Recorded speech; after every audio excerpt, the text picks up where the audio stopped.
Hola, buenas tardes. ¿Cómo están? Buenas tardes, profe. Buenas tardes, profe. Buenas tardes. Profe. Bien. Estamos llegando al final, pues. Esto, como dice, no hay deuda que no se pague ni tiempo que no se cumpla. Así que esta es la antepenúltima semana de clase. Pasó volando el semestre. ¿Y ustedes cómo están? Bien, profe. ¿Sí? ¿No están agotados? Un poco. Un poco. Tal vez sí, profe.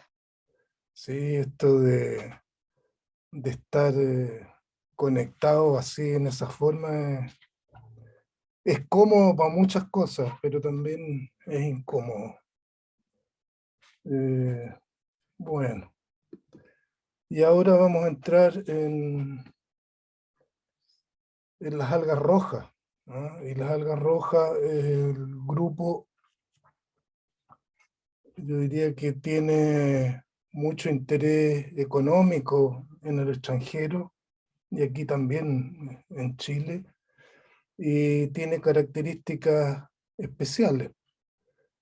Por lo tanto, les pido que va a haber que poner atención porque para variar cambian los términos y aparecen nuevas estructuras, conceptos un poco distintos, producto del desarrollo de la biología, y ustedes van a ver que en algunos casos los cambios son muy importantes, pero el transcurso de tiempo entre el inicio de la observación y la observación más afinada, más real, mínimo 50 años. Así es que en los tiempos que estamos eso suena como incómodo a lo mejor, o significa que hay que hacer un trabajo de un par de generaciones, por lo menos, ¿no? Cuando uno dice en 50 años más, tiene que haber 2 generaciones de personas que estén trabajando sobre el tema. Así que ahora, aprovechando el tiempo, veamos qué va a pasar con esto.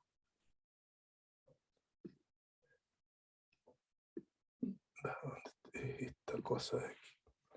Entonces, cuando hablamos de las rodófitas, este grupo de algas que las reconocemos por su coloración, y nos encontramos de que si bien es cierto la coloración se mantiene en algunos organismos, pero hay muchos de ellos, como estos dos que están aquí abajo, que escapan a la forma normal de nuestras algas, y en ese sentido es porque estamos acostumbrados a ver aguas templadas de la costa del Pacífico. Pero si uno se va al Caribe y ve las algas del Caribe, va a ver que las algas verdes también son calcáreas, ¿ah? La mayoría. Y en este caso ustedes tenemos aquí algas calcáreas como la coralina o como el Litotamnion, que es la que está aquí arriba a mano derecha, que es una costra que se incrusta en la roca. Así es que tenemos una gran variedad de formas y de estrategias de vida en este grupo de organismos.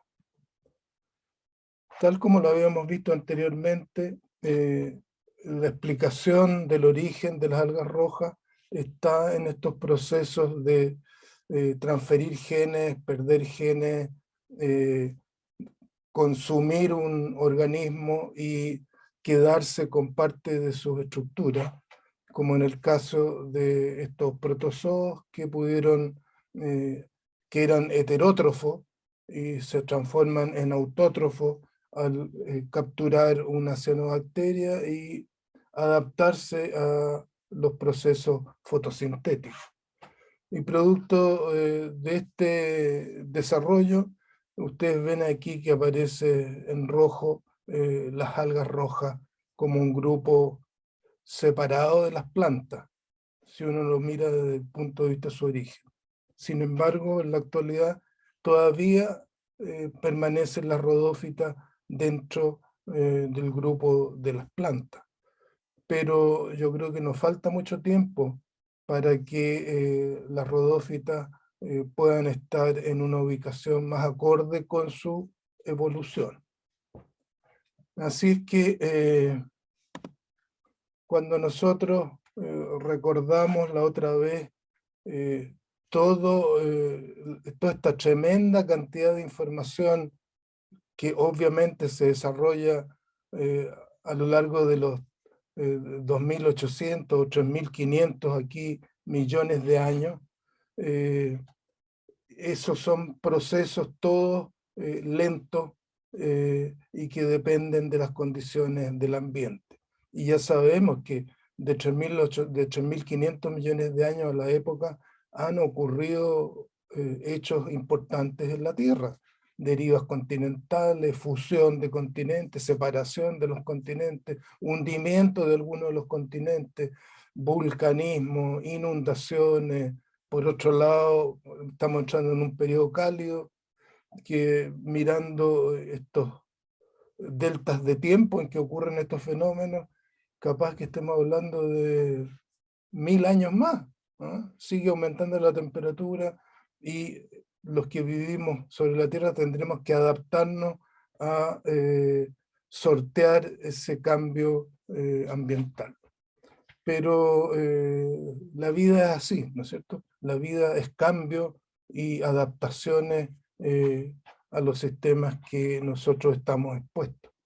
Yo les puse este árbol para contar, digamos, que Thomas Cavalier Smith es un zoólogo que trabaja en la Universidad de Oxford, en Inglaterra, y él empezó como en los 80 con este trabajo genético para entender los parentescos de ciertos organismos y cómo se habían ido desarrollando a través del tiempo. Vemos este otro trabajo de Cavalier Smith, pero es del 2018, digamos, hace un par de años atrás. Y él ya está hablando de 8 reinos. El anterior eran 6 reinos. Y todos estos reinos nuevos que están apareciendo, ustedes piensan, ¿aparecen dentro de los eucariontes o dentro de los procariontes?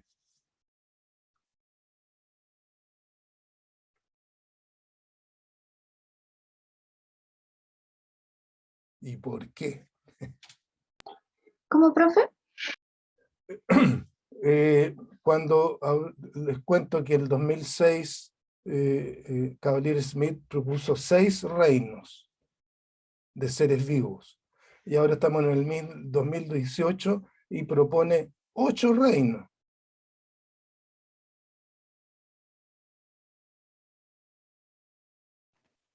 Supongo que por el nuevo descubrimiento de varias especies que pueden diferenciarse morfológicamente de otras.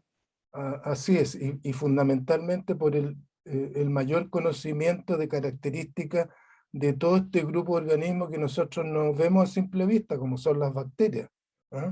Y ahora, como hay instrumentación que te permite conocer de mejor forma esos organismos, empiezan a aparecer estos cuadros llenos de información de que si tiene un cilio, que si tiene una molécula, si hay una doble capa, o si hay una pared, si hay una vacuola, y todas estas estructuras microscópicas generan cambios, porque habitualmente esos cambios morfológicos, para que tengan un peso taxonómico y se conserven en el tiempo, están asociados la mayor parte de las veces a estructuras reproductivas.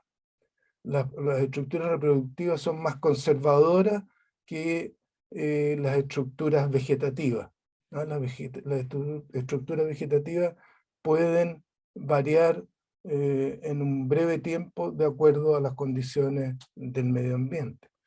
Entonces, todas estas múltiples interacciones que han aparecido a nivel celular fundamentalmente, ha permitido seguir separando los grupos de seres vivos en distintos reinos, en distintos filum. Y el caso de las algas rojas es como un buen ejemplo de estas cosas que están ocurriendo. Hoy día vamos a ver las características generales que tiene la división rodófita, el problema que se ha generado con sus clases más representativas, conceptos básicos de estructuras reproductivas y características morfológicas para diferenciar los órdenes, los distintos órdenes de la clase Florideoficia. Entonces, cuando uno está en presencia de un grupo de algas rojas, uno puede asegurar que es una alga roja si es que no tiene estructura flagelada. Si uno mira sus esporas, no tiene flagelo. O si uno mira su espermacio, el espermacio es un espermio, pero que no tiene flagelo. Se observa en los cloroplastos cambios importantes. Por ejemplo, lo que aparece en segundo lugar, que carecen de un retículo endoplasmático cloroplastidial, es parte de los cambios que sufre la célula cuando es atrapada por otra célula, incluida en el funcionamiento de la otra célula. También vemos que en el cloroplasto, que es lo que estamos viendo aquí en el recuadro, en este cloroplasto aparecen los tilacoides, y aquí abajo también vemos cloroplastos con, digamos, 8 líneas, 4 líneas, 6 líneas, líneas más cortas, líneas más largas, están desagrupados, ¿ah? No se pueden, uno no podría decir tiene tantos tilacoides, como en el caso de las clorófitas, o como en el caso de las ocrófitas. Ahora, desde el punto de vista de los pigmentos y de las clorofilas, las rodófitas solo tienen clorofila A, pero tienen un grupo de otras proteínas que le dan la coloración roja, morada que habitualmente tiene, y esas son las ficobiliproteínas o ficobilinas. Hay varios de estos grupos que los vamos a ver más adelante, y estos grupos proteicos están agrupados en una cierta estructura que se denomina ficobilisoma. Ahí en el recuadro muestra, dice ficobilisoma, y si ustedes miran, ¿alguien me podría decir cuál es el ficobilisoma ahí? La línea negra que está ahí. O sea, la línea negra es tilacoide. Ah, ya. Y entonces, ¿cuál sería el ficobilisoma? Los Los puntitos que puntitos están. que Esos suerte de puntitos de pelotitas que se ven sobre la línea negra, ¿ah? Sobre el tilacoide. Así es que en el interior del cloroplasto, además, encontramos que hay gran cantidad de almidón, ¿ah? En la foto de más abajo, ustedes observan esto con una S, tiene que ver con gránulos de almidón que se encuentran en el interior del cloroplasto. La otra característica que tienen las algas rojas es que entre células hay una suerte de conexión, un puente, y ese puente se llama conexiones de tapón, y en inglés le dicen pit connections. El pit es como tapón, pero es un micro tapón. Después vamos a ver más adelante cómo se observa con la microscopía electrónica. Pero cuando hablamos del ficobilisoma, aquí hay un modelo de una tesis española que nos muestra cómo está estructurado el ficobilisoma. El ficobilisoma está adherido por un grupo de moléculas a los tilacoides. Entonces, esta doble capa Aquí ustedes se fijan, hay un grupo proteico, la cola, y por el otro lado el otro grupo proteico con su cola, que están conformando una membrana. Esa es la membrana típica de los cloroplastos, ¿no? Y uno ve toda esta alfombra verde, son las moléculas de clorofila que están sobre la superficie del cloroplasto. En el caso de las algas rojas, o mejor dicho, en el caso de las algas verdes, la luz llega e impacta sobre estas moléculas de clorofila que están sobre la membrana de los tilacoides.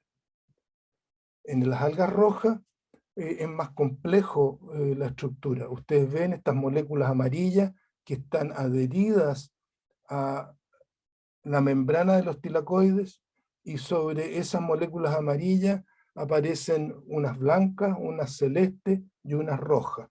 Y entonces vemos que las rojas corresponden a las moléculas de ficoeritrina. Ficoeritrina es más roja.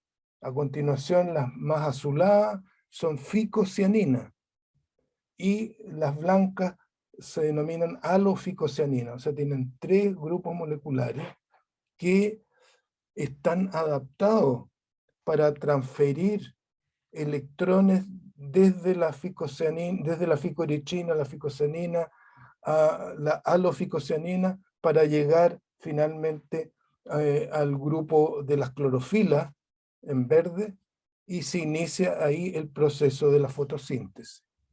Es más complejo que en las algas verdes. Entonces lo que se muestra aquí con HB en rojo, con líneas puntuadas, son los fotones de luz que están llegando sobre el alga y que penetran al alga para hacer la fotosíntesis a través de los ficobilisomas. Ficobilisomas se llama esa estructura. Y como dice este esquema, en su base dice fotosistema 2. O sea, esta es una parte del fotosistema que opera para la fase clara de la fotosíntesis.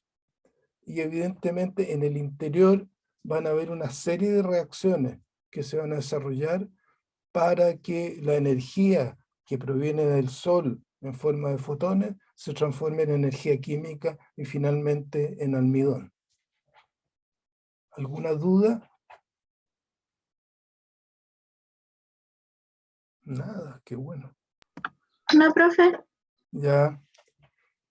Entonces, ahora estas rodófitas, al igual que la mayoría de las algas en esta figura a mano izquierda, ustedes ven pigmentos, clorofilas, ficobilinas, carotenoides, xantofilas.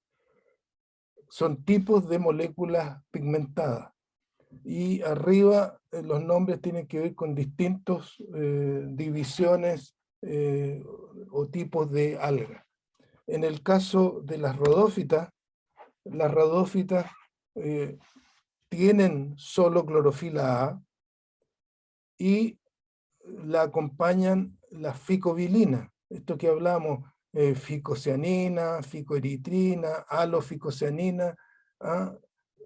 Los ficobilisomas están constituidos por estos pigmentos, pero además tienen alfa-caroteno y beta-caroteno, lo cual las hace muy resistentes a las radiaciones solares, ¿ah? Y después tiene xantofila y un par de moléculas más que están operando en el fotosistema de las algas rojas. Y eso las caracteriza. Otra de las características que tiene son las conexiones tampón o conexiones PIT o PIT connection. Cuando se miran en el microscopio óptico, si uno mira aquí esta foto de la derecha, hay una flecha que dice el tapón que hay, pero si uno mira, hay que mirar pero con mucho cuidado, porque el tapón que se observa acá son como 2 cuadraditos verdosos. Eso es parte de la unión entre la célula que está a la izquierda y la célula que está a la derecha. Ahí hay un punto de unión. Y si uno lo mira con microscopio electrónico, ustedes van a ver que la conexión entre las dos células tiene una estructura, ¿no? Parece que tiene membrana y tiene un contenido más denso que el de la célula. Y esa estructura permite que las dos células estén entre sí unidas. Cuando hay un filamento, claro, uno ve conexiones PIT entre dos células y no hay más. Pero cuando ven una lámina, la lámina tiene conexiones PIT hacia su costado, hacia la parte anterior y hacia la parte posterior. Tiene varias conexiones PIT para mantener la estructura de la lámina. Producto de las observaciones de estas conexiones PIT, el 2004 estos investigadores encontraron que estas conexiones PIT podrían tener una importancia taxonómica, pero siempre y cuando no tenga un microscopio electrónico. Ellos pudieron observar de que las conexiones PIT podían tener pared, podían tener doble pared, podían estar desnudas, podían tener una membrana o doble membrana, y ellos agruparon aquí las distintas subclases o los distintos órdenes, y cada grupo esto tiene una PIT connection con las características que se indican por la ultraestructura de esta unión.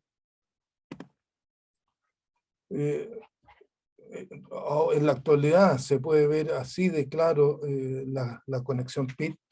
Ustedes ven aquí que dice W y aquí por el otro lado W, o sea, esta es la pared de la célula.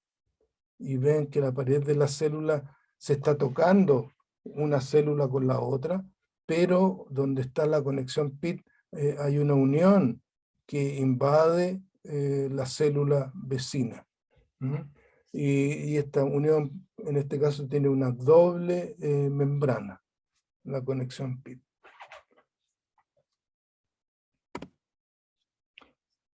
Entonces, cuando uno tiene claro de que está en presencia de una alga roja, puede entrar en consideraciones de su taxonomía, y cuando uno entra en estas cuestiones taxonómicas, siempre hay cambios, siempre hay variables, y yo les he dicho que lo taxonómico a lo más que llega es a generar una hipótesis. Y ustedes saben que en ciencia las hipótesis son el pan de cada día.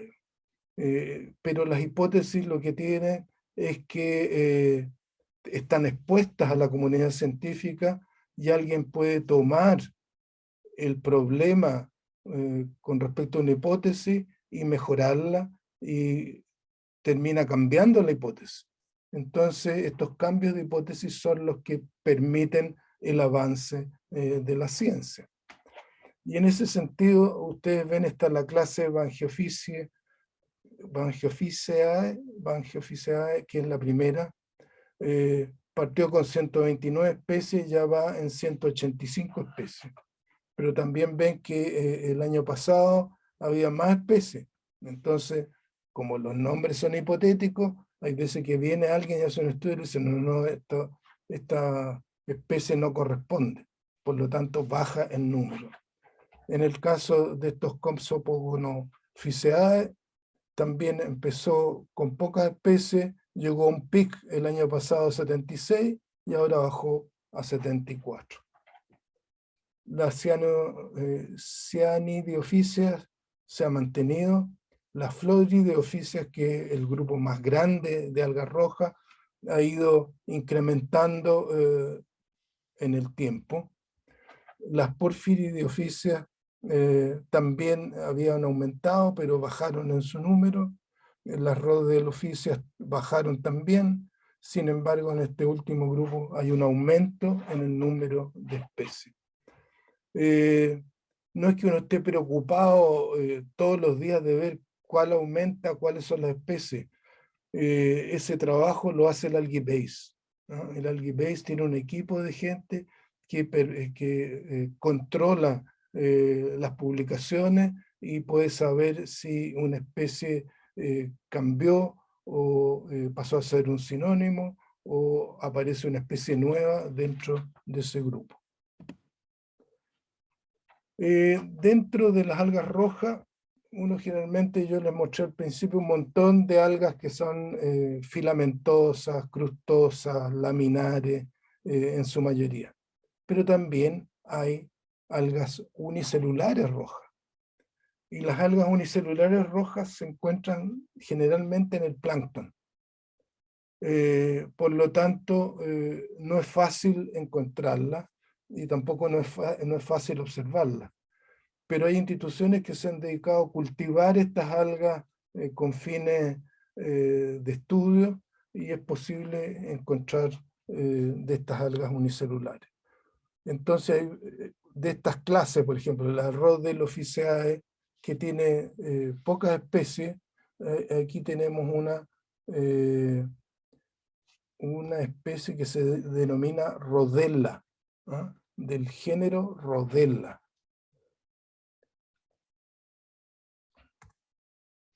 Aquí tenemos una especie que se llama Glaucosphaera vacuolata. Y en la figura de la izquierda yo le he puesto, esto fue en 1930. Y ellos hicieron un dibujo de cómo era el alga al observarla al microscopio óptico. Y a la derecha tenemos un trabajo de 1980. Pasó un montón de tiempo, por eso le digo que pasaron como 50 años. En que aquí en el recuadro, ¿dónde está? Aquí en el recuadro lo que están mostrando son los tilacoides, un detalle de los tilacoides, y se observaban los ficobilisomas. Entonces, si tenía ficobilisoma, tenía que ser una rodófita. Y con la microscopía electrónica, ustedes pueden observar cómo varían las membranas de tilacoides en el interior de los cloroplastos, ¿no es cierto? Están distribuidos en la periferia todos estos cloroplastos. En el interior están muchos gránulos de almidón, estos blancos. En el centro aquí se ve el núcleo, y esto gracias a que es microscopía electrónica. Por aquí vemos una vacuola. No veo las mitocondrias ni los otros organelos que generalmente se observan en la célula ideal, digamos, en la célula ideal. Así es que, sí, o sea, lo bueno es que el nombre Glaucosphaera vacuolata se mantiene. Estaba bien descrita, a pesar de haberlo hecho con un microscopio óptico, y corresponde a una Glaucosphaera vacuolata. Después tenemos este Porphyridium. El Porphyridium también es una de las clases nuevas, de las Porphyridiophyceae, y ustedes observan que están envueltas las células, son unicelulares, pero están en una matriz gelatinosa. También es una alga planctónica y que se ha descubierto más recientemente.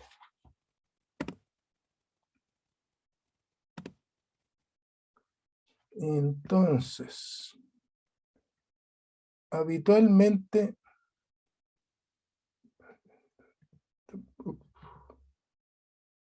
¿ustedes la ven completa? La lámina. ¿A qué se refiere?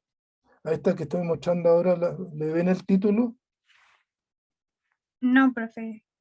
Va, a ver entonces. Si hay un título grande, no. Leemos desde o sea, desde Florideo, no sé cuánto, ahora se lee. Lo que está en rojo, Sí. Ustedes lo ven. A mano Se lee izquierda, hasta letras esporangios. ya, a mano izquierda están las Bangiophyceae, y a mano derecha están las Floridae officeae.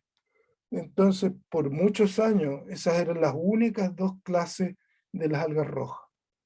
Y producto de los avances de la genética han aparecido clases nuevas.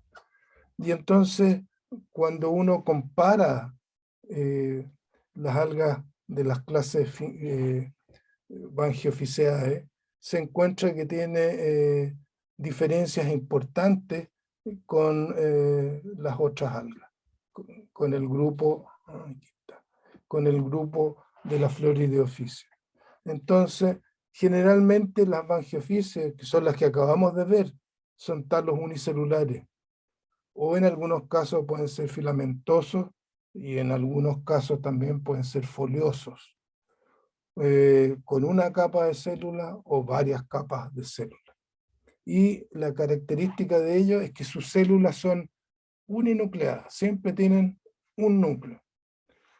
Vemos que su crecimiento, en el caso de las laminares, pueden ser difusos, y en el caso de los filamentos puede haber divisiones intercalares, o sea que están entre células.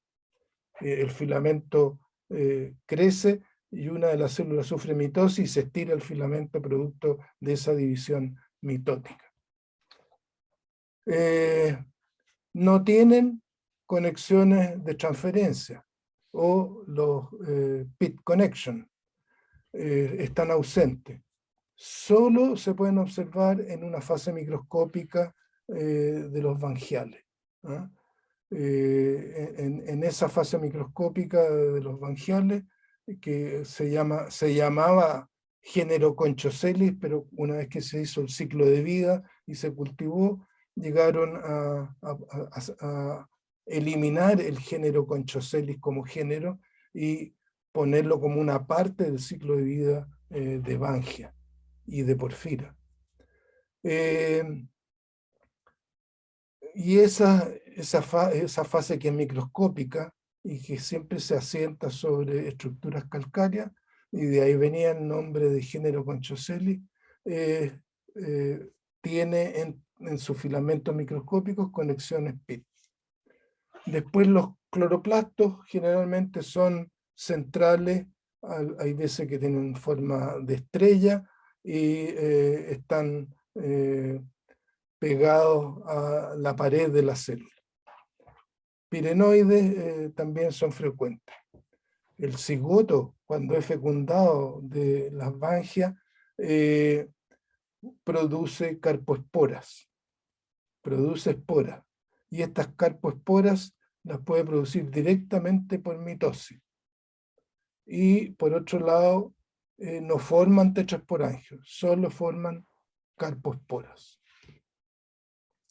El otro grupo grande de la Floridae office tiene sus talos que pueden ser filamentosos, pueden ser ramificados, pueden ser pseudo parenquimatosos. Esto significa de que las células no están íntimamente adheridas unas con otras, sino que están dentro de una matriz donde se desarrolla el alga. Pero también pueden haber parénquimas más, yo diría, más típicos, con las células estando íntimamente unidas unas con otras. Pueden ser comprimidas, pueden ser cilíndricas o pueden ser láminas. Estas, a diferencia del otro grupo, generalmente sus primeras células, las células apicales, tienen un núcleo.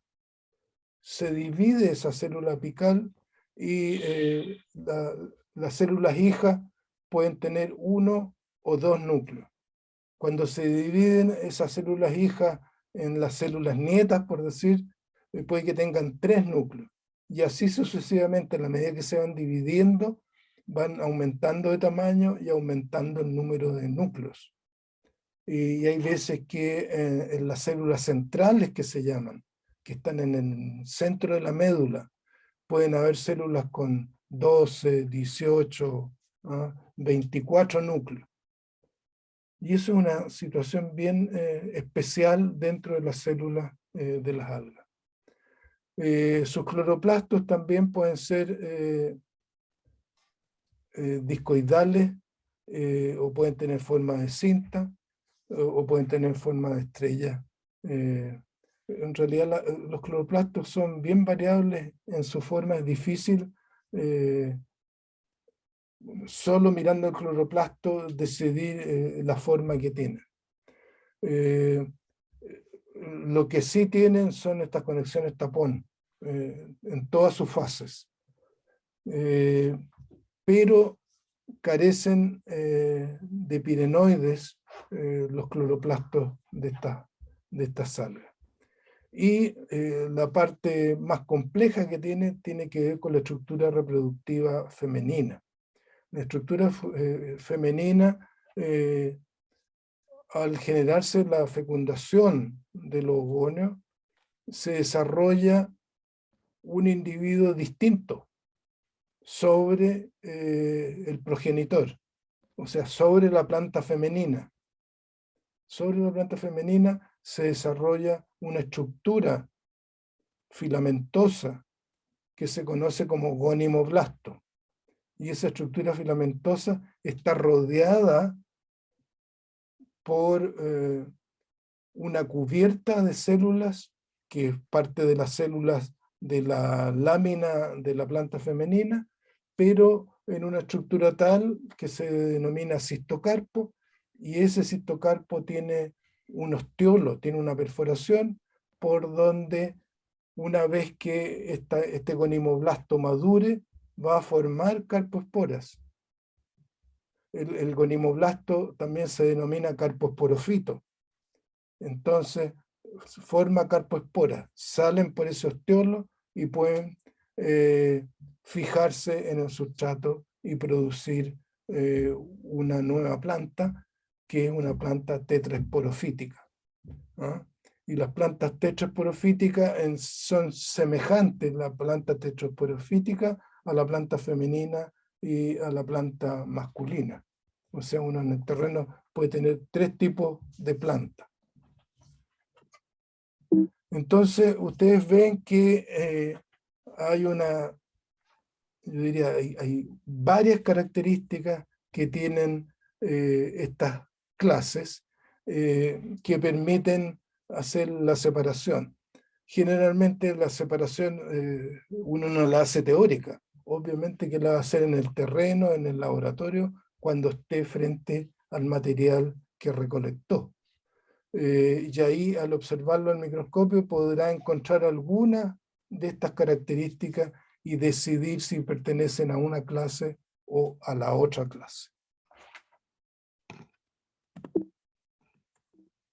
¿Y esto qué le pasó ahora?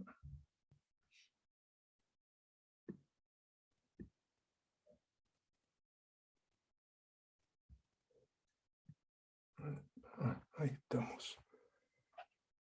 Entonces, una de las clases nuevas, que es Compsognathophyceae. Los nombres no son muy felices, pero pertenece y tiene características de las Bangiophyceae.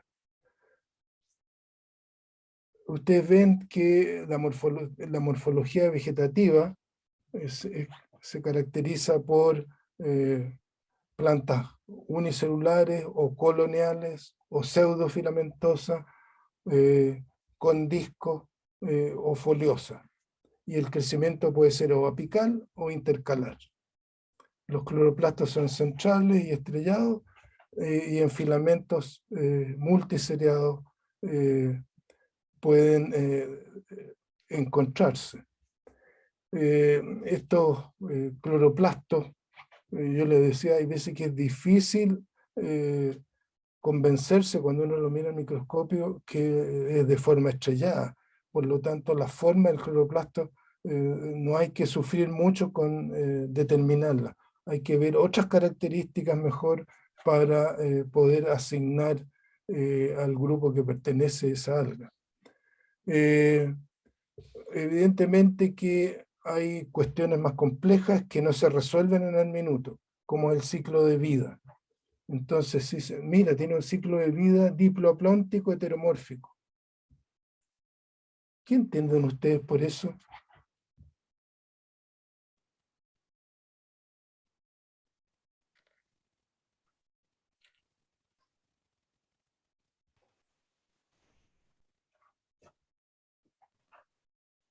Que tiene, podría decirlo, espermatozoide y ovocito, porque dice que es heteromórfico, tienen diferente morfología.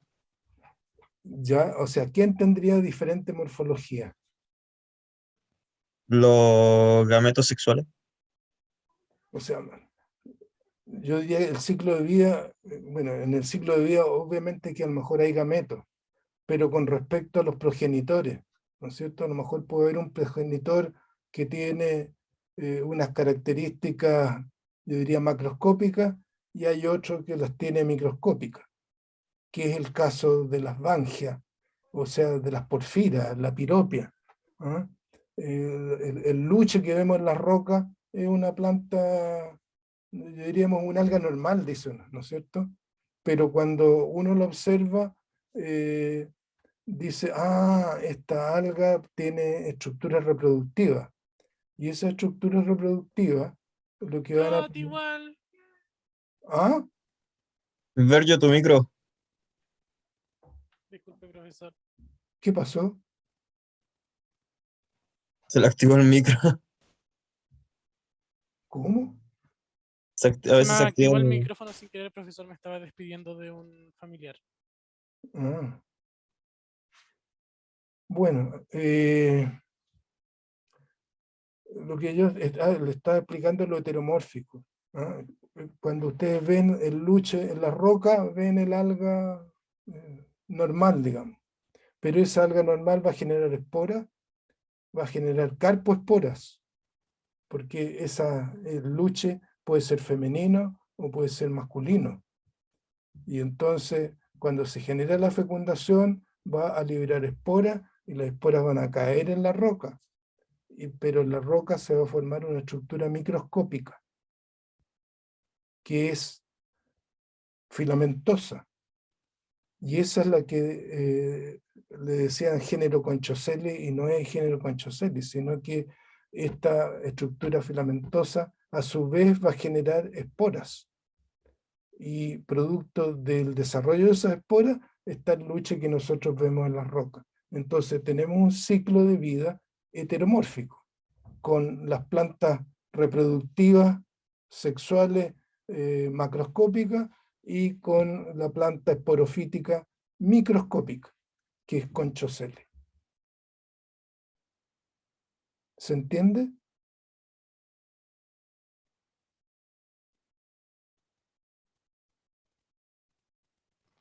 Ok, profe. ¿Sí? Ya. Después tenemos que estas algas pueden formar esporangios y pueden producir esporas.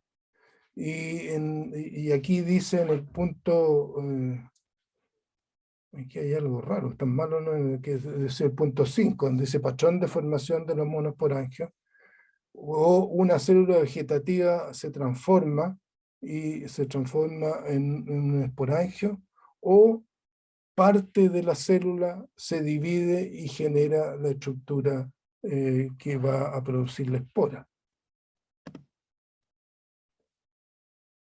Entonces, ahí tenemos esas dos figuras, ¿ah? En donde la producción de la espora puede ser a partir de una célula vegetativa del filamento, como en uno, o, como ven en el caso del filamento, sufre una división oblicua y parte de ese citoplasma dividido va a ser espora, y la otra parte queda sobre el filamento.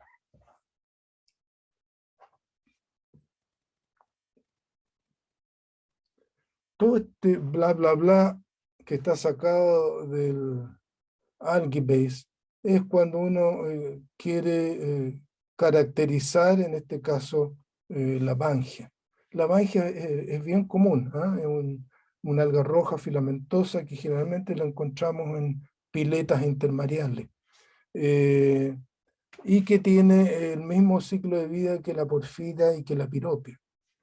Entonces, en este caso, habla de un montón de características que son las que uno debería buscar en el material que recolectó en el terreno. Y para convencerse de que lo que tiene uno en su colecta corresponde a una bangia, o si no, va a ser otro organismo. Al interior del ciclo de vida de los organismos hay una serie de factores, fundamentalmente factores de naturaleza bioquímica. Hay mucha gente que se dedica a observaciones que son bien interesantes. Por ejemplo, yo me acuerdo en las algas café, un alemán nos mostró un video de cómo el espermio, al ser liberado, nadaba, y en la medida que se cruzaba con la información química que libera la hormona femenina, que libera el óvulo, cambiaba su curso. Y en la medida que iba aumentando la concentración, seguía cambiando el curso hasta que finalmente el espermio era capaz de encontrar el óvulo y fecundarlo. Ese hecho que se ve muy interesante yo diría en el video, es súper difícil de observar en la naturaleza. Cuando se hacen los ciclos de vida, uno tiene la posibilidad de jugar con una serie de factores en el laboratorio que generan cambios en el alga que se está cultivando, y ahí uno puede hacer observaciones más precisas y explicar digamos, las bases de los fenómenos que se observan en el ciclo de vida del alga. Aquí al final dice que los cigotos germinan en filamentos uniseriados microscópicos, que son los que se van a desarrollar producto de las esporas que libera el luche o la bangia, y que tienen una característica bien curiosa. Bueno, no sé si es curiosa, pero es parte de la vida. Esa fase microscópica es perenne. En esta vida hay pocas cosas perennes. Bueno, esta es perenne. Y selecciona de alguna manera conchas, fundamentalmente conchas de cirripédeos que están sobre las rocas, y se instala sobre ese cirripedio y ahí crece. O sobre las conchas de ostión, lo hemos visto con las conchas de almeja, y sobre esas conchas vive la fase conchoceles.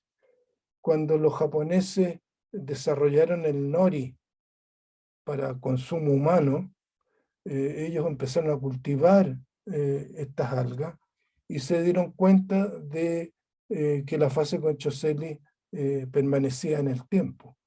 Por lo tanto, ellos inoculaban conchas y sobre esas conchas ellos sabían que producto del desarrollo natural del ciclo iban a surgir nuevas porfiras o nuevas piropias. Y de ahí podían hacer las cosechas cuando las condiciones fuesen las adecuadas, no sé si una vez al año o 2 veces al año, podían arrancar, digamos, las láminas de piropia o de porfira y procesarlas para producir el nori que ellos lo consumen habitualmente, para el famoso sushi.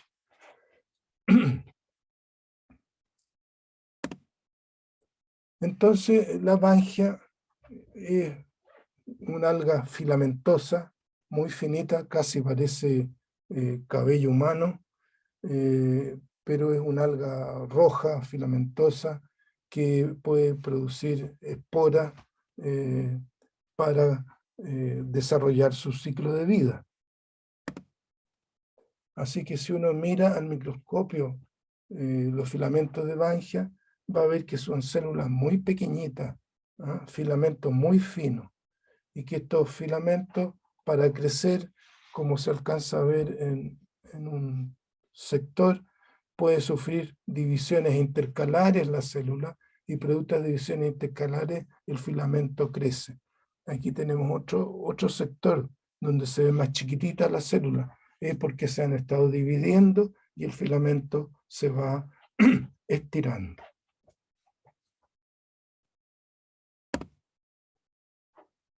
Entonces, cuando hablamos de las monoesporas y de las conexiones PIT, ustedes ven en este caso aquí en la lámina B que se ve como un poroto apenas, ¿no? Un porotito está señalizado por una flecha ahí, eso corresponde a una conexión PIT.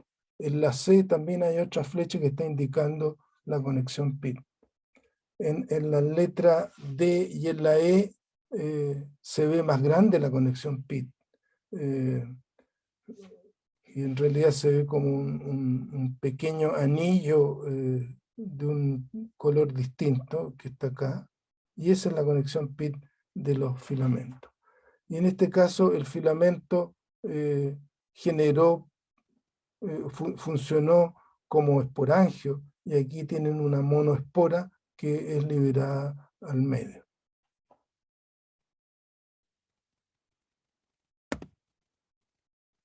Monoesporas.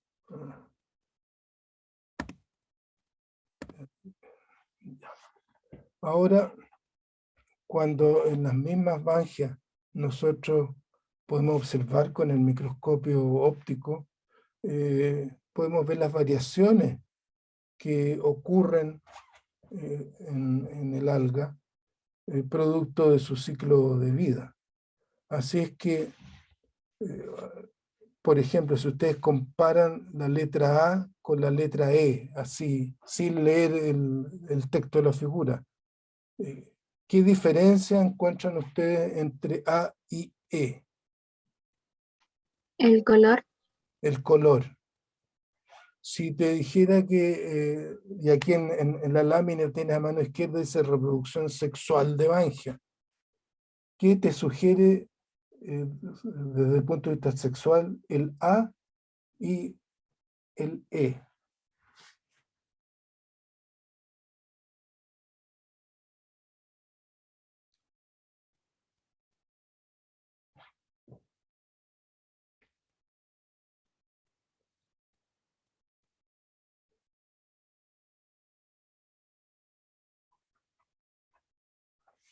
En la diapositiva anterior salía que los que tenían como ese color en la E eran los femeninos, algo así.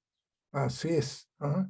El color rojizo ese es propio seguramente de algunas pigmentaciones que se producen en los gametos femeninos.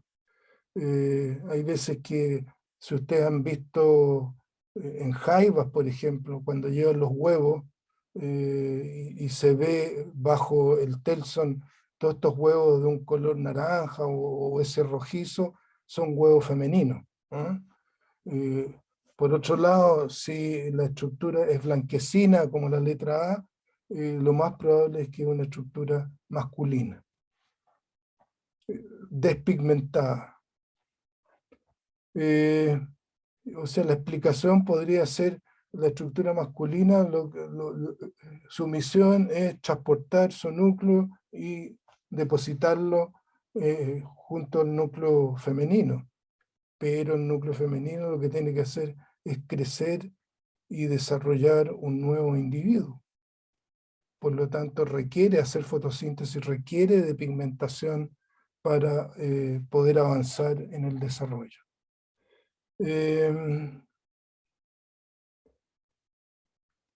Bueno, aquí también, si uno observa la letra C, y la letra C se ve una especie de perita, así como gordito abajo y más estirada. Bueno, esa estructura C es la estructura femenina. ¿Ah? Ahí está estirándose la célula para poder atrapar al espermio y generar la fecundación en la parte de abajo de esta célula. Por eso abajo se ve como redondo y se proyecta hacia el exterior. Ustedes ven que va a romper la pared de la célula y va a emerger hacia afuera del filamento. Y entonces cuando se desprenden de todos esos espermáceos, que son espermios sin flagelo, producto del azar, del movimiento del agua, de alguna manera salen estas pequeñas esferas y si pasan cerca yo diría del estigma que tiene la estructura femenina, quedan atrapados y se inicia el proceso de fecundación. Así que esta imagen les muestra cómo es la reproducción sexual en el caso de las bangias, las porfiras, las piropias.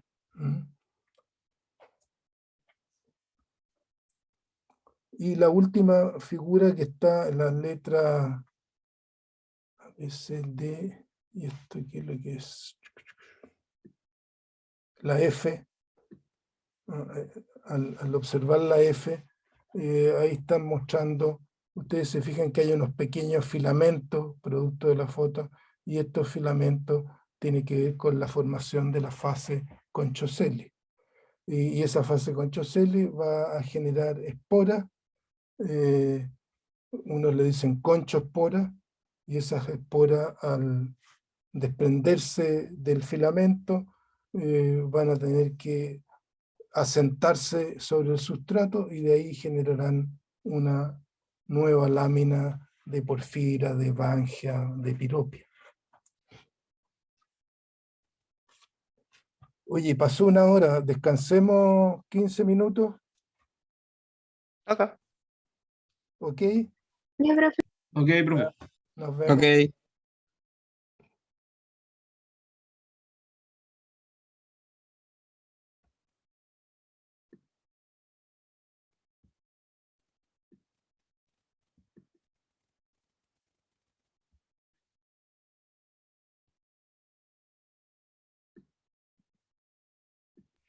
Aquí estamos, profe. Ya, entonces sigamos con estos bangiales. Aquí hay un gráfico, una figura que muestra la historia de vida de esta bangia que desarrollaron los japoneses.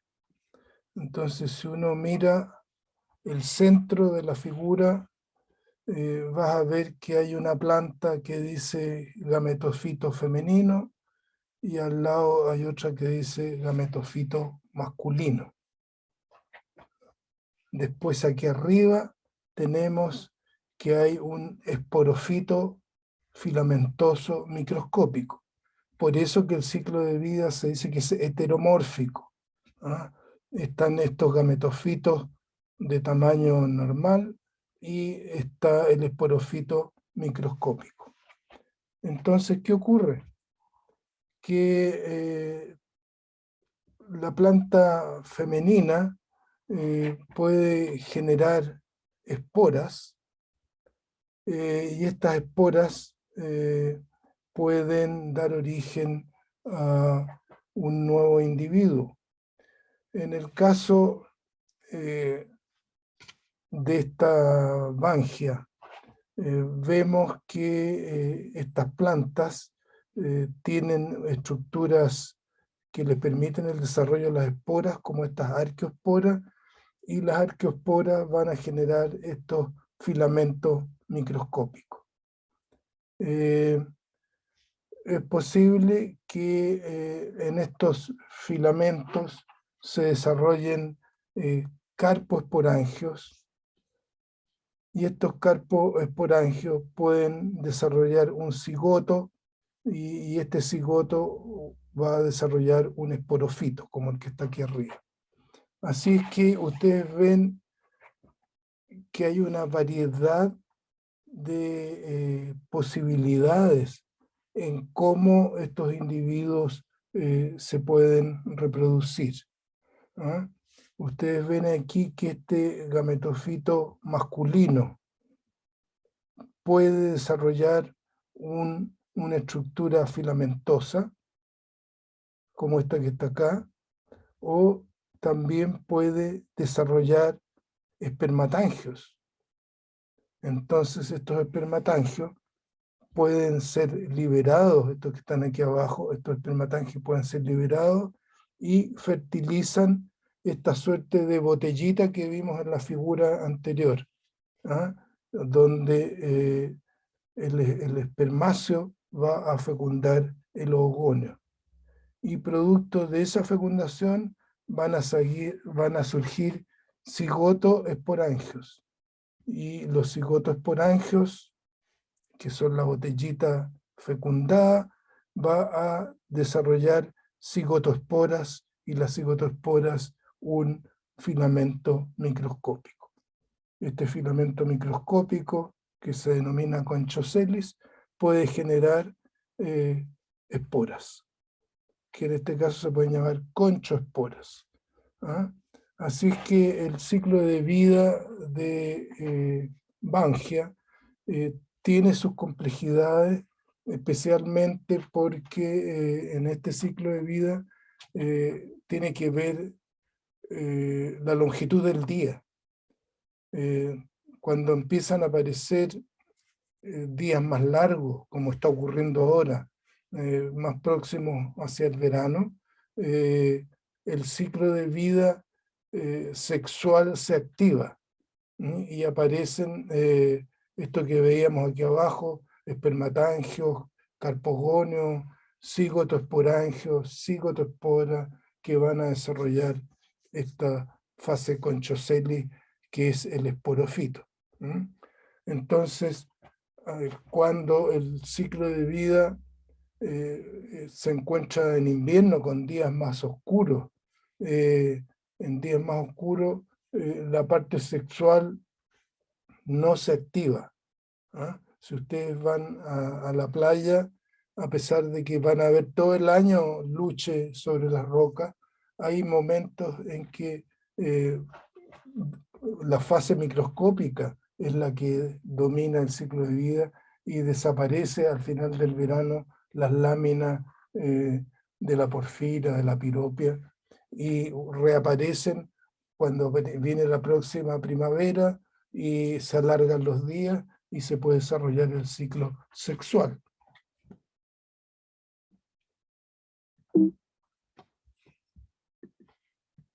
Ahí. Así que estas descripciones gigantescas de piropia, porfira, bangia, son así de detalladas porque estas algas han tenido importancia económica. Entonces, producto del desarrollo industrial de los cultivos en Asia, ellos lograron hacer observaciones, yo diría, muy profundas en cómo se desarrolla la vida de estas algas. Y ellos lo manejaron esto a la perfección. Por el otro lado, aquí también en la descripción de porfira, que por años hablamos de la porfira y resultó que la porfira que nosotros teníamos no era porfira, sino que era piropia. Sin embargo, se reproducía de la misma manera que el alga japonesa. Y en ese sentido se descubre, producto de este trabajo industrial con estas algas, por ejemplo, esto de que la fase conchocelis era perenne. Y eso, desde el punto de vista del cultivo, es tremendamente económico, porque hay una fase del ciclo de vida que ustedes la pueden mantener en el laboratorio y hacerla florecer en momentos de buena luz, y van a obtener nuevos gametofitos. Entonces, cuando ustedes miran esta alga, que es como la que se encontraron ese día que nos reunimos en la costa de la Facultad de Ciencias del Mar, claro, hay láminas pequeñas, hay láminas grandes, hay láminas redondeadas, orbiculares, dicen, o hay láminas más alargadas, más finas. Y en este caso, ustedes ven en esta foto, cuando hablamos de la botellita con su estigma, con su tricogina, y aquí ustedes ven otra vez que hay un corte de la porfira, está la capa superior, la pared superior que tapa la célula y la pared inferior, o sea, esta es una monocapa de células. Y en el interior se observa que estas células generaron tricogina. Tricogina es la proyección que tiene el oogonio para atrapar el espermazo. ¿Ah? Eso va a surgir en la pared, y cuando pasen los espermáceos llevados por la corriente, algunos se adherirán a la tricogina y se producirá el movimiento del núcleo masculino a través del citoplasma para llegar a fecundar al núcleo femenino. Así es que las descripciones de piropia, de porfira, de bangia, han ido aumentando yo diría, en detalle, producto del trabajo que se han hecho en estas algas. También, ¿qué es lo que sale al final? Las diferencias genéticas que se pueden observar dentro de estos grupos de algas es lo que permitió separar el género piropia del género porfira. Y en ese sentido, el ciclo de vida de las piropias está en estudio, ¿ah? Está en estudio, y especialmente genético, y para eso se usan los genes del cloroplasto y genes del núcleo, ¿ah? Por eso son los RB y los RNA. Así es que cuando uno va a terreno y mira, como aquí al lado derecho, la piropia o el luche, ¿no es cierto? Se ve como una lámina arrugada, porque cuando pasó el agua quedaron en esa forma, y es una forma estratégica de que esta lámina, que es amplia, cuando baja la marea, queda montada una sobre otra y forma varias capas, ¿ah? Y si ustedes van y levantan una de esas capas, van a ver que está húmedo, que hay agua entre las capas. Así es que soportan perfectamente la insolación y la deshidratación, a pesar de vivir en niveles altos del intermareal, ¿ah? Son las algas que viven más alto en las playas rocosas. Entonces, cuando uno mira las estructuras morfológicas de la piropia, en este caso la piropia orbicularis, ustedes ven la monocapa de células. Si miran las fotos 5 y 6, se ve una monocapa de células, y en el caso de la figura 6 se observa que es una lámina femenina donde está generando un desarrollo de la tricogina para atrapar el espermazo.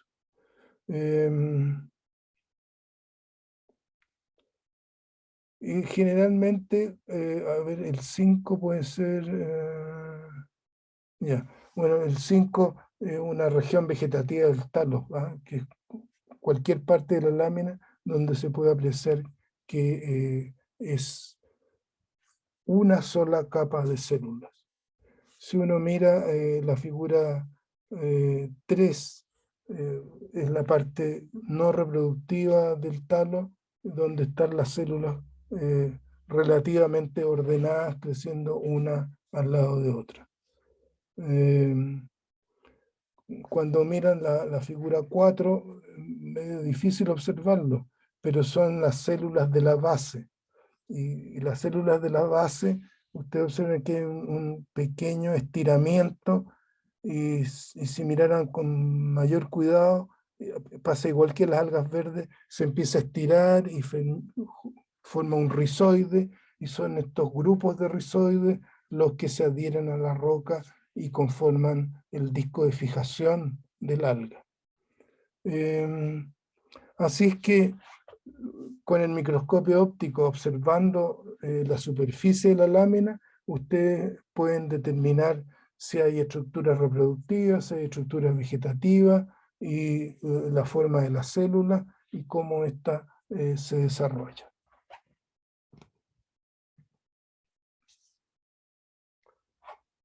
Entonces, todo lo que conversamos tiene que ver con las Bangiophyceae, la clase Bangiophyceae.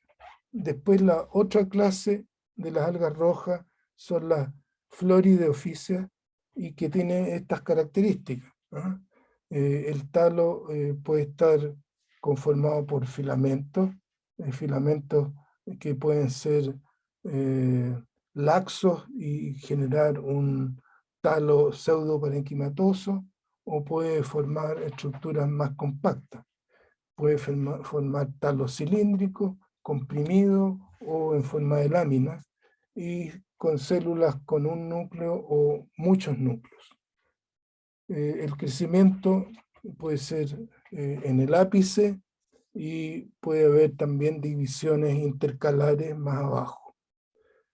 Siempre tienen las conexiones de tapón o conexiones PIT entre las distintas células de estas algas. Y sus cloroplastos también están ubicados junto a la pared de la célula. El ciclo de vida, a diferencia de la Bangia, puede ser isomórfico, pero también hay ciclos heteromórficos en estas algas. Aquí se genera un cambio con respecto al otro grupo, y es la presencia de lo que se denomina la rama carpogonial. Y la rama carpogonial es una rama microscópica, por supuesto, y esta rama carpogonial microscópica surge de una célula vegetativa que empieza a dividirse mitóticamente, y es un filamento que tiene 3 a 4 células. Esa rama es de 3 a 4 células. Y la gracia es que la rama carpogonial termina en un carpogonio. Y el carpogonio es una célula femenina que corresponde al oogonio normal, pero que puede ser fertilizado. Entonces, el carpogonio, que está al final de la rama carpogonial, genera una tricogina. La tricogina se desplaza por, yo diría, ya sea por la médula o por las células próximas a la pared, hasta que emerge la tricogina y puede capturar un espermacio, ¿ah? Una vez que captura el espermacio, el núcleo de la tricogina y el núcleo del espermacio viajan por el tubo hasta llegar al carpogonio. Y en ese momento el núcleo masculino puede fecundar el carpogonio.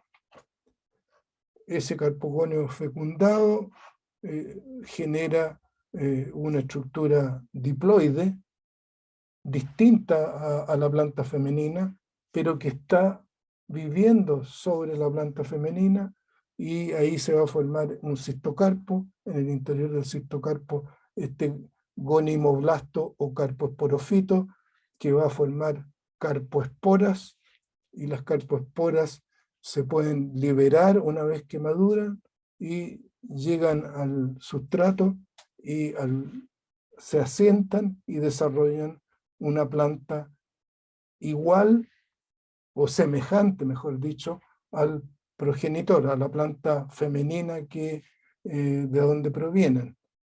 Y esa planta se denomina tetraesporofito, porque va a ser un esporofito que va a generar tetraesporas, pero de aspecto es muy semejante a la planta femenina.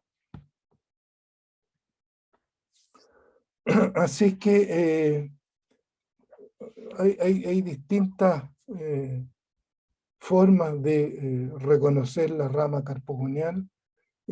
Habitualmente con el microscopio óptico se reconoce siempre y cuando ustedes puedan teñir los núcleos de estas células. Cuestión que se puede hacer en forma relativamente fácil y les ayuda a hacer la observación.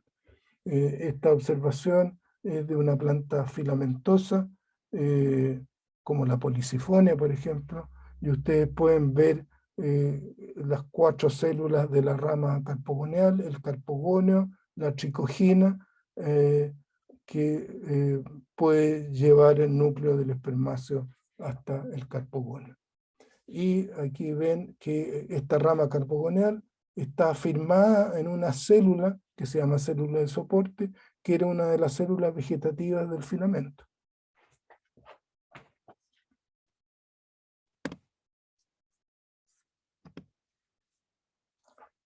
Y este es uno de los resultados que puede ocurrir. Ustedes ven que en este caso, a diferencia de esta planta filamentosa, esta es una planta laminar, y en el interior de la lámina se forma el gonimoblasto o el carposporofito, esto que está dibujado en rojo, y de allí producirán las carpoesporas que van a salir por el osteolo de este cistocarpo que es interno.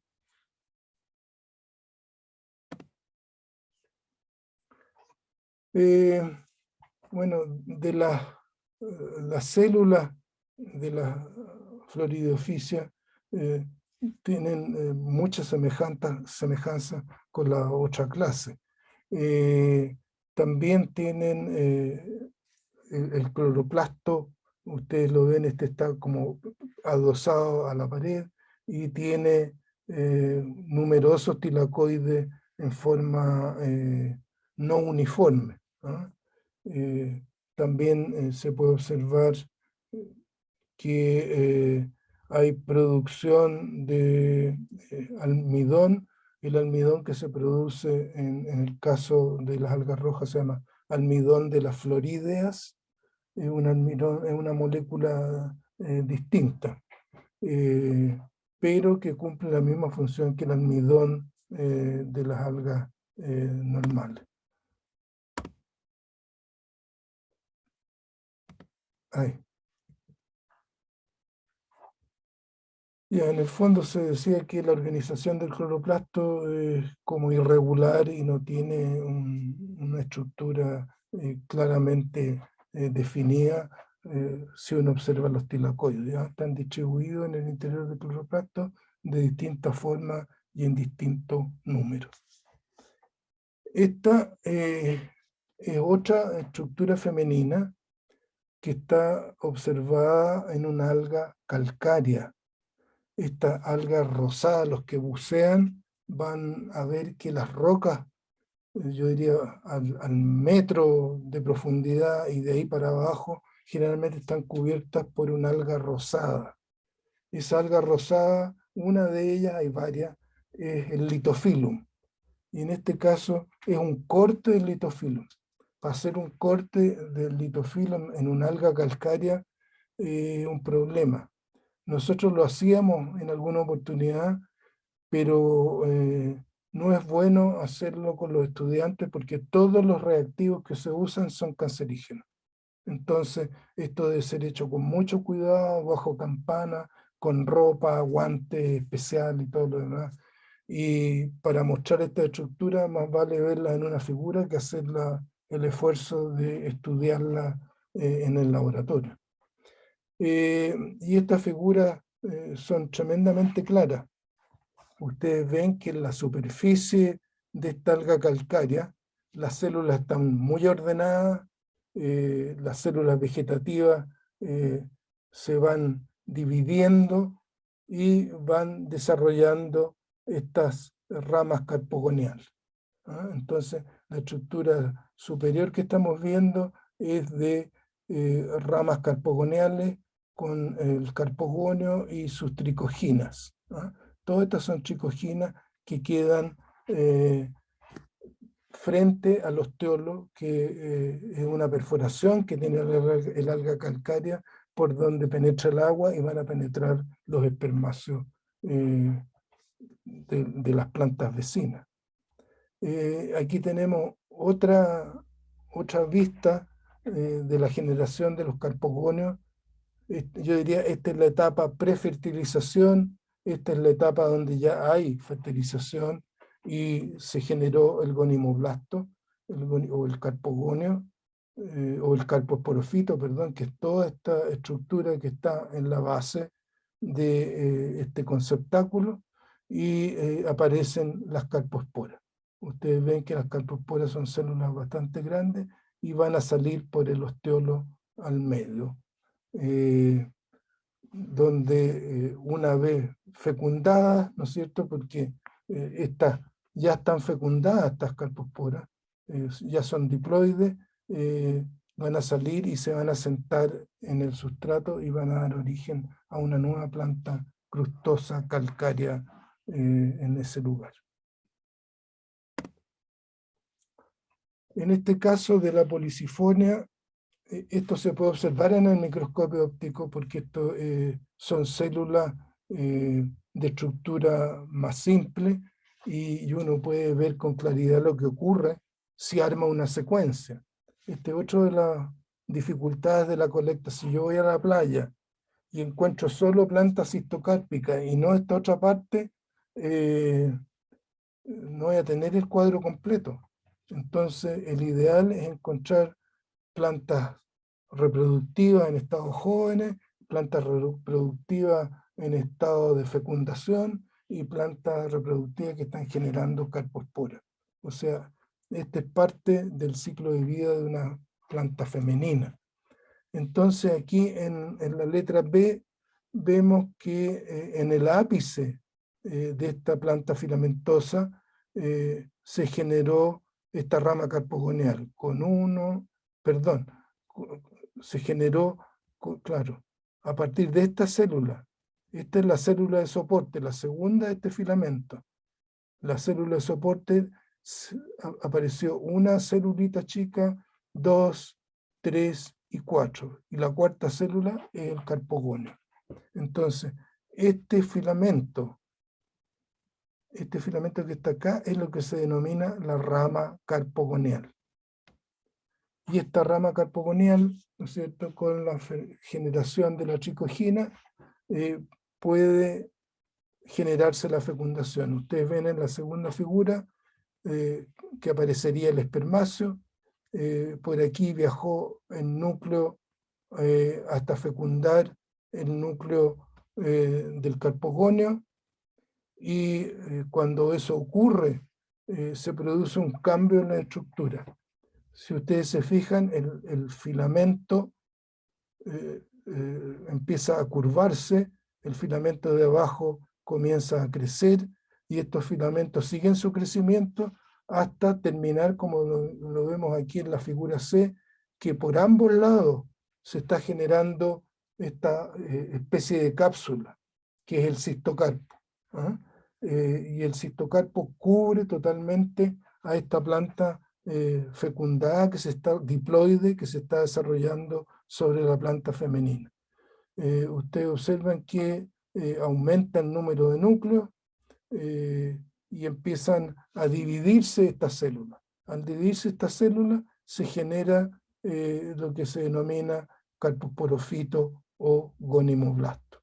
Y este gonimoblasto en sus ramas terminales puede generar esporas, que son las carposporas, y que las carposporas van a ser liberadas una vez que estén maduras y van a salir por el osteolo al medio ambiente para fijarse y generar un tetraesporofito.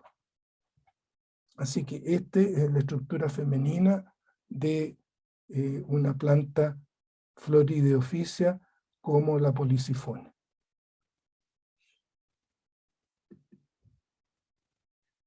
Entonces, esta estructura que vimos se caracteriza por como etapa. ¿Ah? es la etapa de prefertilización. O sea, aquí todo esto es haploide, ¿ah? No hay nada diploide. Y lo que sí cuesta definir cuándo hay células estériles presentes, cuál es la célula de soporte. Hay que mirar con cuidado, y para poder ver esto con cuidado, te fijas que aquí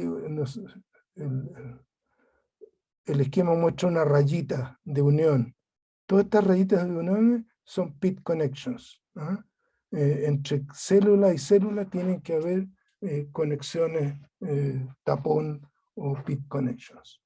Entonces, este proceso de prefertilización ayuda a entender lo que va a ocurrir posteriormente cuando se fertilice el carpogonio y la generación subsecuente de las carpoesporas.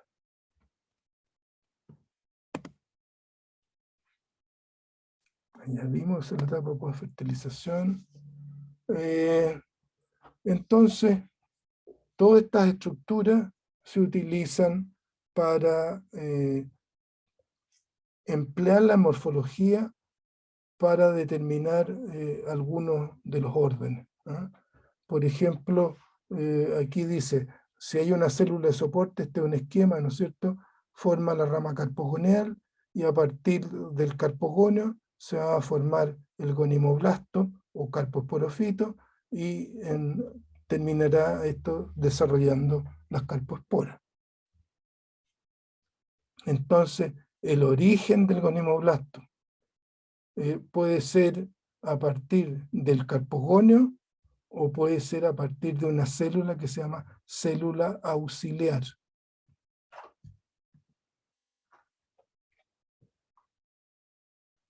Aquí empezamos con los problemas.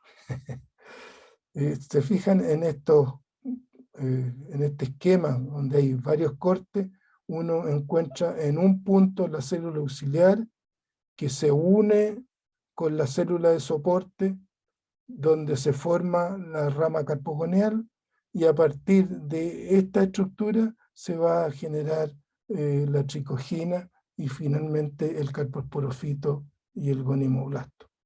Entonces, esa es una estructura típica, una formación típica. Aquí tenemos otra, que la célula auxiliar puede estar separada de las células que forman la rama carpogonial, o la célula auxiliar puede estar conformando la estructura donde se va a desarrollar la rama carpogonial, ¿ah? Así que la posición de la célula auxiliar puede ser en apical, al final, o puede ser intercalar, estar entre medio de las células que forman la rama carpogonial. Así que también la proximidad del carpogonio con la célula auxiliar, se habla de procárpicas cuando están cercanos, o distantes o no procárpicos. También el número de células del gonimoblasto se utiliza especialmente si parte de esas células están hacia el interior del talo o hacia el exterior del talo. También es posible que el pericarpo se denomina toda esta estructura que recubre el carposporofito, ¿ah? Toda esta estructura que recubre el carposporofito, y que también le denominamos en general cistocarpo. Bueno, las paredes del cistocarpo se denominan pericarpo, ¿ah?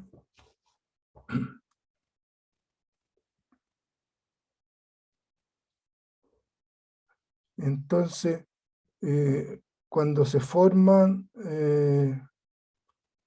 los carpoesporangios, también hay carpoesporangios terminales, estos que están en rojo aquí al final, están los carpoesporangios, o en hileras terminales, varios en hilera, o todas las células del gonimoblasto se transforman en carpoesporangios.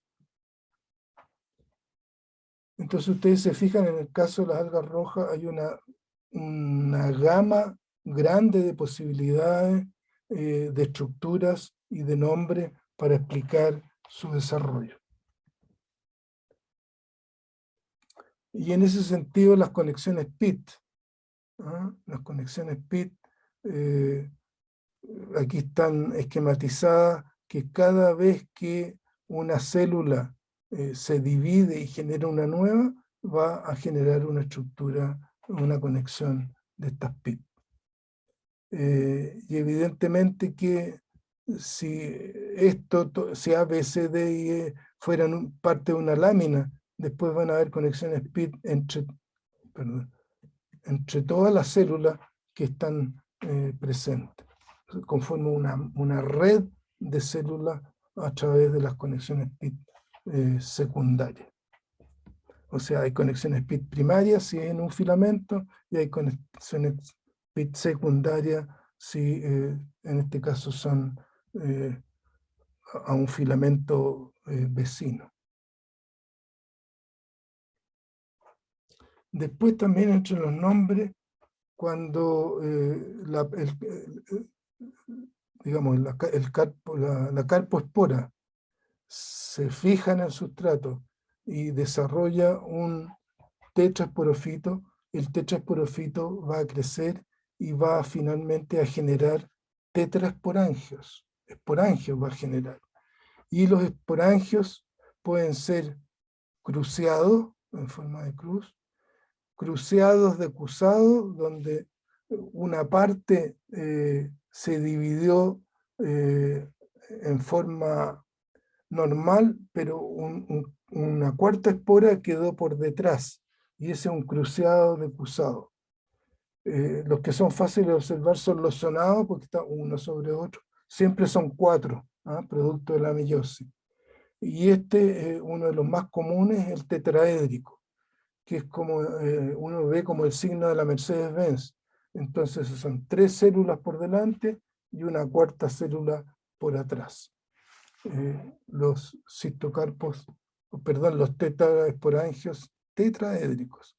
Así que tienes tetraesporangios cruceados, cruceados decusados, sonados y tetraédricos. Y son propios de los distintos grupos. Por otro lado, cuando uno observa lo vegetativo, hay formación de estructura a partir de un eje. Cuando es a partir de un eje, es uniaxial, ¿no? Se parte de un punto y después se va dividiendo, o se parte de varios puntos que confluyen y conforman un eje único, ¿no? Eso sería uniaxial. Cuando uno va al terreno y observa después en el laboratorio las plantas, se encuentra con estructuras como esta, ¿no? Si ustedes miran, aquí se ven células finitas.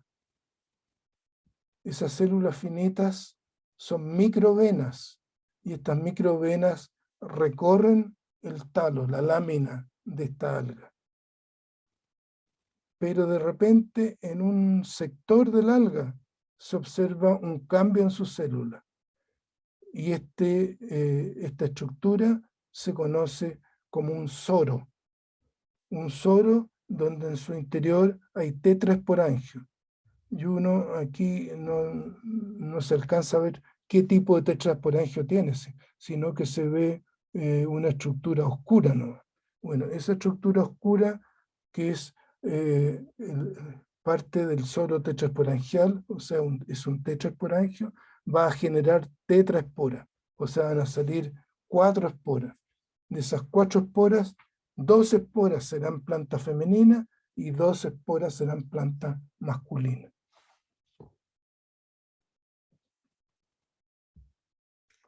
Entonces, entre los distintos grupos de algas rojas, tenemos, por ejemplo, esta que vimos ya de las Bangiophysia, el orden Bangiales, familia Bangiaceae, y está el género Bangia, Porfira y Piropia. Y ya vimos sus distintas clases. Por otro lado estaban estas Florideoficia, ¿ah? Con varios órdenes. ¿Ah? Aquí tenemos órdenes acrocaetiales, y aquí batracospermales.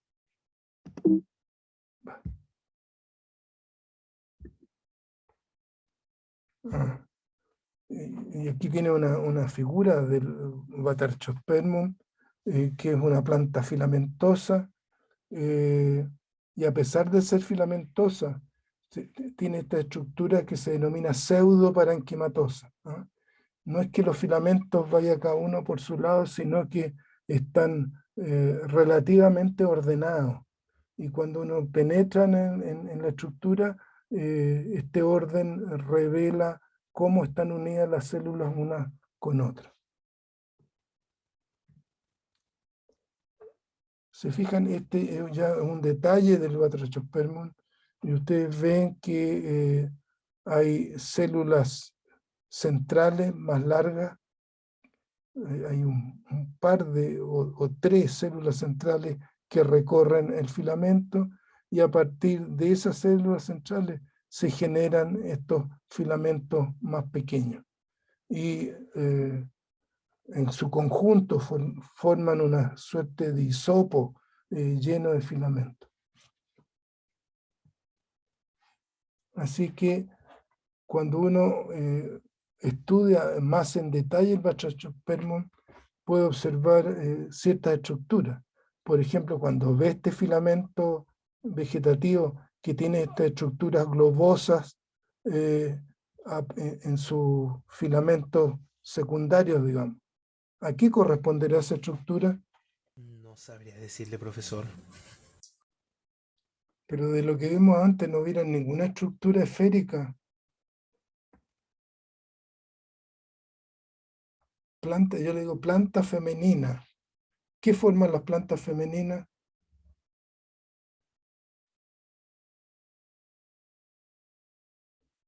Una vez que son fecundadas,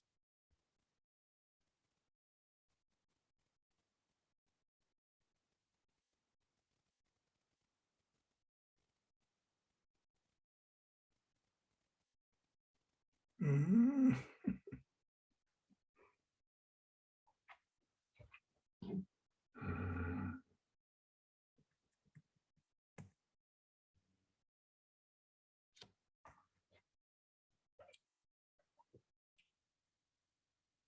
esa es una policifonia femenina. ¿Qué forma una vez que es fecundada la policifonia?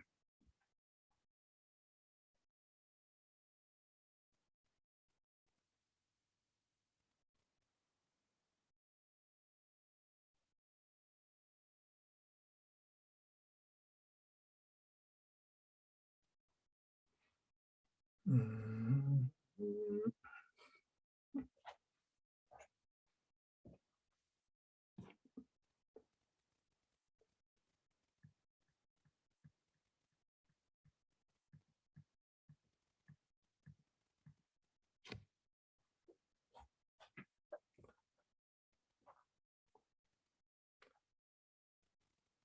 Uno de los 34. Que me diga algo.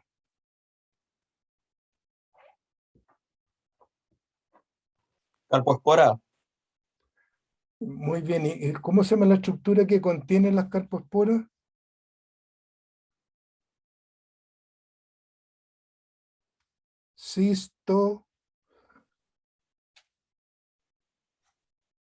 El cistocarpo. Ese es un cistocarpo. No era el carpo. Adentro está Ah, el no. carpo esporofito, que produce carpoesporas. Pero eso está recubierto por un pericarpo, que es esa esferita, que se llama cistocarpo.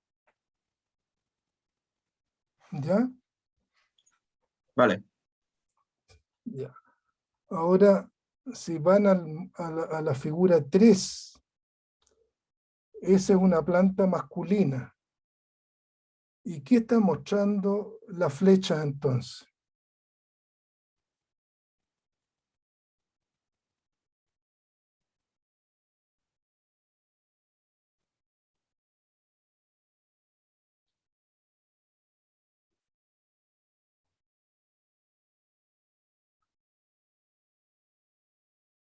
Igual como vimos en delante, esta no está en colores, pero estas bolitas son rojizas.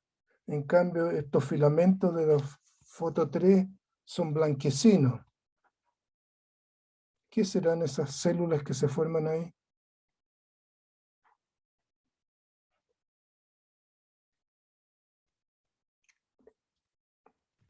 No, ¿no sería la rama gonimoblasto? No, pues esas están adentro de la planta femenina, la 2. Pero Ah, esta es la 3, ya. que se ve más simple, pero se ven numerosas pelotitas que se generan sobre las células terminales esas. Bueno, esos son espermáceos, ¿ah? Son espermios. O sea, esa es la planta masculina, ¿ya?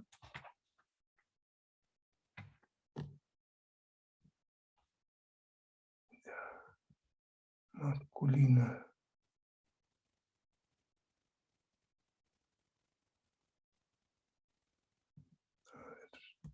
Tun, tun, tun.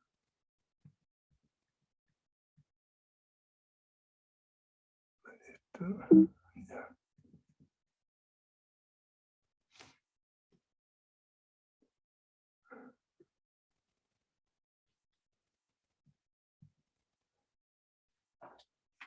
Bueno, al igual que la planta anterior, al Batrachospermum, esta otra planta filamentosa, que se llama Pumanoa, también ustedes ven genera estructuras calpoesporofíticas, pero que en este caso eh, son desnudas, ¿ah? No tiene el pericarpo que vimos en las otras algas. En este caso están desnudas y se están formando los carpoesporangios en los ápices de esta humanoa. Así que cuando uno trabaja con estas algas, se encuentra desde el punto de vista taxonómico con varios géneros que son abundantes en la costa de Coquimbo, como en este caso Antithamnion, Ceramion, Centrocera, Acrosorium, Nitophyllum, Ficodri, Rhodymenia, Policifonia. Todos estos grupos que están acá pertenecen a los ceramiales, y los ceramiales es un grupo grande de algas rojas. ¿Ah? También tenemos un grupo grande de algas calcáreas, ¿ah? De las que estuvimos viendo, que es esta coralina, Jania, Nitothamnium, Litophyllum, son todas calcáreas.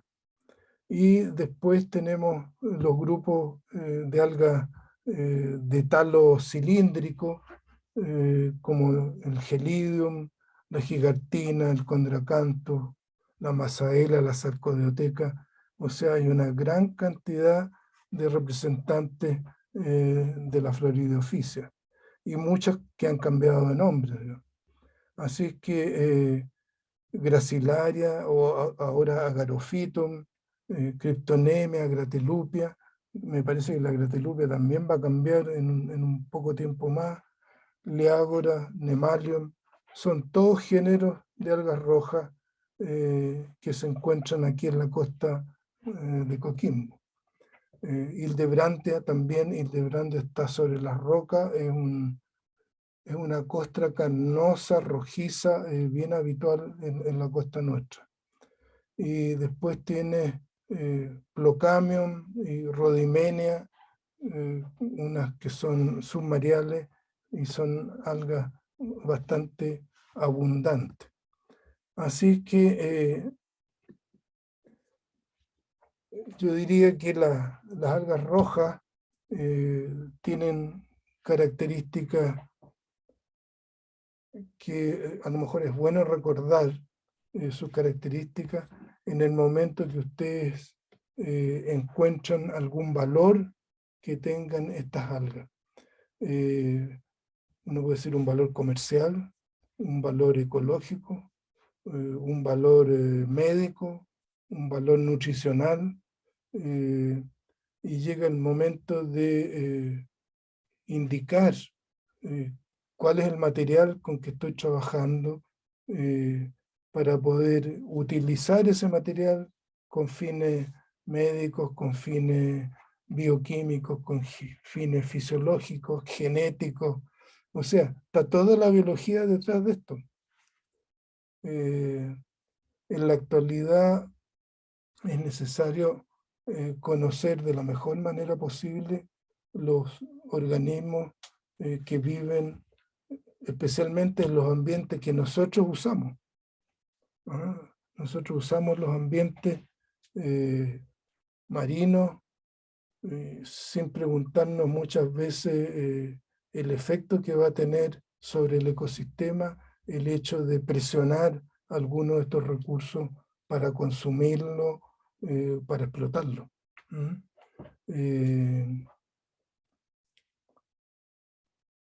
Ustedes saben si en la costa de Coquimbo hay algún conflicto ecológico en que los organismos tienen peligro de perder su hábitat.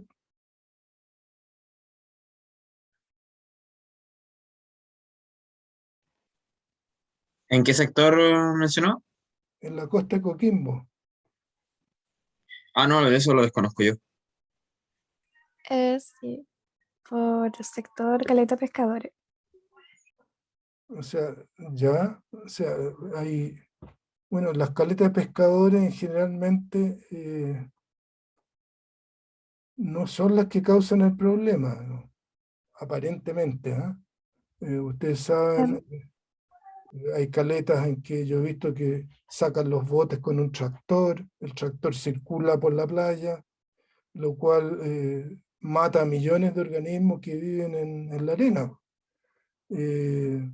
Después los motores usan petróleo y hay veces y aceite, y eso hay veces que hay escapes de esos petróleos, esos aceites, y generan contaminación. Así que no es tan inocente la actividad pesquera por el hecho de usar motores. Ahora si uno dijera tienen que ir a remo, a vela, se morirían de la risa los pescadores. ¿Cómo se les ocurre que vamos a ir a...? Porque mientras más eficientes son, necesitan moverse con rapidez. Pero ustedes no han escuchado de otros problemas ambientales en la costa de Coquimbo.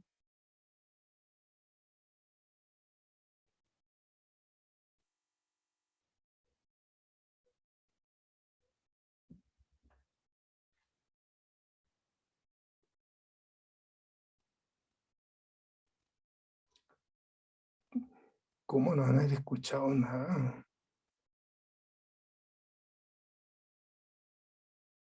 Bueno. ¿El proyecto de Domingo? Sí, pues mijo, se me llama la atención. O sea, lo han escuchado, lo que pasa es que no le ponen interés, nada, ¿no? Pero, y pasan las cosas que están pasando en este país, pues.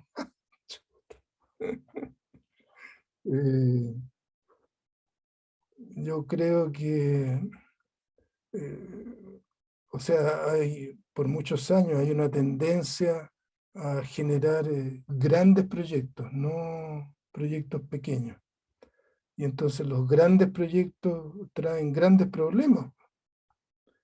Y en ese sentido, por ejemplo, el proyecto de Doña Dominga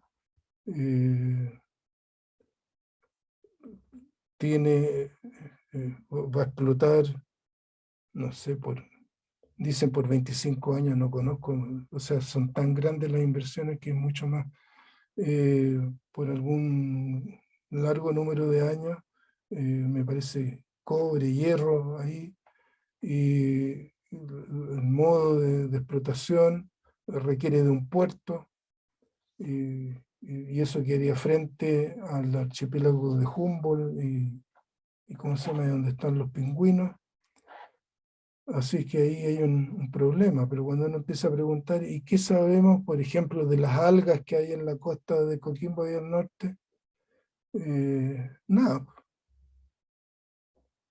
¿Y qué sabemos de los crustáceos? Y empieza uno a preguntar y hay poca información. Hay poca información porque de Punta de Choros al norte como que la gente va a ver ballenas, pingüinos, los lobos marinos, y nosotros nos queda como a trasmano para hacer estudios, pero va a haber que hacer estudios completos y guías de terreno para que la gente reconozca los organismos y ver si están con problemas o no ha ocurrido nada, digamos. Entonces, esta lucha constante que hay entre el desarrollo económico y la sustentabilidad es un problema. Es un problema de múltiples factores, ¿no? Esto no lo soluciona ni un biólogo ni un economista, o sea, tiene que haber otra vez pues, abogados, no sé, pues, zoólogos, botánicos, genéticos, físicos, expertos en medio ambiente, estará la CONAF, el Cernapesca, un montón de gente para poder evaluar cómo nos movemos en el mar sin causar un daño que sea permanente. Evitar esos daños permanentes. Y me parece que la única forma de hacerlo es con estudios, más estudios, muchos estudios. Sí. Entonces, mañana vamos a ver algunos detalles de los ceramiales. Y es bueno, esta presentación ya la tienen en su sistema. Para que le den una mirada y vayan anotando los nombres y las cosas. Tal como yo les dije al principio, aquí hay una serie de nombres distintos a los nombres que se usan en las algas verdes, distintos a los nombres que se usan en las algas café, distintos a los nombres que se usan en los dinoflagelados y en las otras microalgas. Entonces son grupos que cada vez están mejor descritos y que es necesario reconocerlos para evaluar lo que puede ocurrir si los usamos con fines productivos, con fines de alimentación, con fines... todo lo que se puede hacer con un recurso natural. ¿Qué harían ustedes? ¿O qué van a hacer ustedes?